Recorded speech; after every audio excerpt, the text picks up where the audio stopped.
Welcome back everyone to It's Not Easy Being Green Screen, and here we are on the Amstrad CPC with one of the games which looks absolutely spectacular. Visually it's probably one of the most impressive games on the system when it came out. A very late release as well, 1993.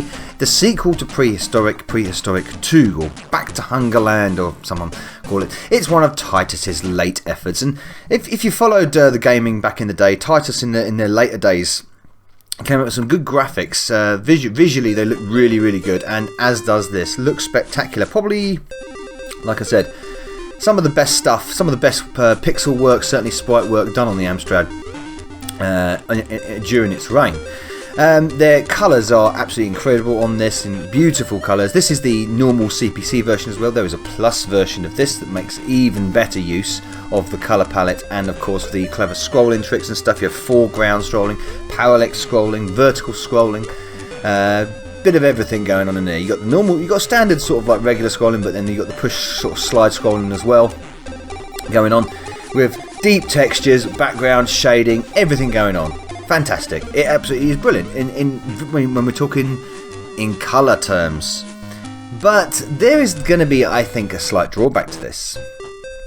Look at that! I love the way the lighting is so different there when it goes into a different scene. The thing is, when you strip all this colour away and you take all this deep shading and very clever little effects going on and bring it all to green, I think it's going to be really bad.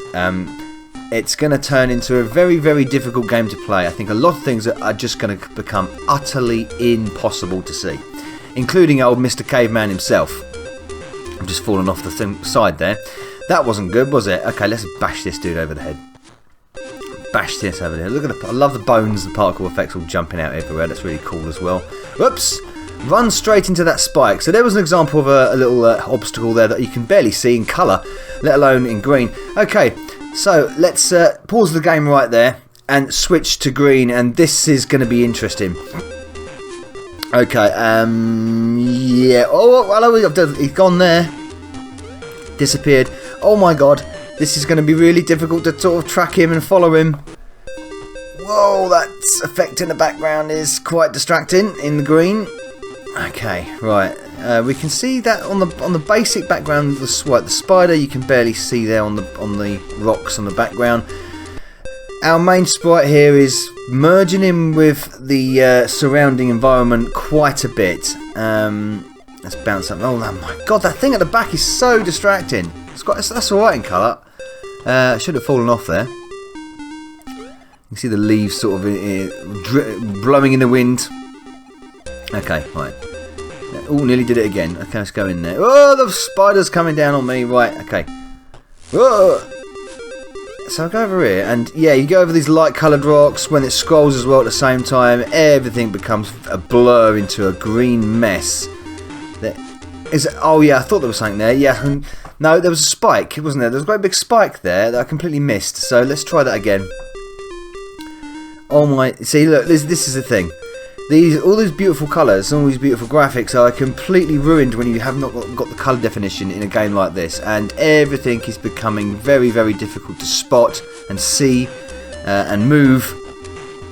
The enemy sprites there are merging into the background. You can make them out, but you've got to really concentrate. You've got to squint.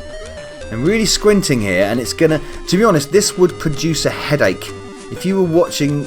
I could barely see that dude. I mean, you can see him in the dark areas, but when he goes into the light areas, you could barely see him at all. And I lost my sprite there. I lost the caveman there completely. Picked him up at the bottom of the staircase. Okay, you can see them spiders. Okay, that's not too bad. It's actually better, much better in the dark cave areas. Much better here. You can actually see things a lot more clearer. But I tell you what, when you're going against the sort of the light coloured rocks, everything becomes very tricky to see and a bit of a blur. Sprites are very clashy together. They seem to merge all into one great big green blob. You can certainly appreciate all the shading that's gone on. Oh god, I couldn't even see that thing. Can't see it's an enemy. You can't see it's an obstacle. I think that's the thing. You can see it, but you don't notice immediately that it's an obstacle. Let's go up here. Right, let's see if we can get some sort of couldn't see this sort of like little score thing that popped out there. This would cause you a headache. If you were playing this through green, the entire thing through green, it would definitely cause you a headache because you're just concentrating too much, you're squinting too much on where the next enemy is, trying to follow where your main sprite is. It would really, really drive you insane. I think this was actually quite drive you nuts, to be honest. I don't recommend playing Prehistorik 2 in green at all. Headache. I've already got a headache, to be honest. I've already got a headache watching it. I don't know what you viewers have experiencing. Let's go up here. Let's have a look up here. There's a cave up here, so we'll have a look up here and then call it a day because I'm getting a bit of a migraine. Now the shading at the back's quite nice, and that's oh my goodness! Oh, yeah, you can just make out the spider there. You can make out in the light colours, but it emerges in the dark colours. Gone. Oh, I couldn't see that thing at all until it moved, and then it did move. Yeah, I think we'll call it a day there. That is Prehistorik 2 in green, and that is quite unplayable if you don't like having headaches. If you don't mind having headaches, should I say. Here's the loading screen. Cheers, Novabug out.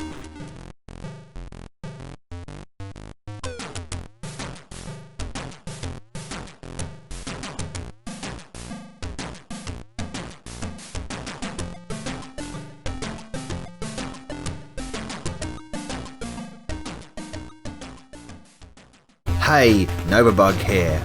I do hope you enjoyed this video. Please support the channel by liking and commenting, and of course subscribing if you haven't already done. If you would like to support me further, please consider joining my bug army via Patreon. And also don't forget to follow me over at Facebook, Twitter, BitChute and Twitch. And a salute to my bug army generals Sam M, Sweet Nanak, Pete Walker and Craig Harrison. Thank you everyone for supporting me. Novabug out.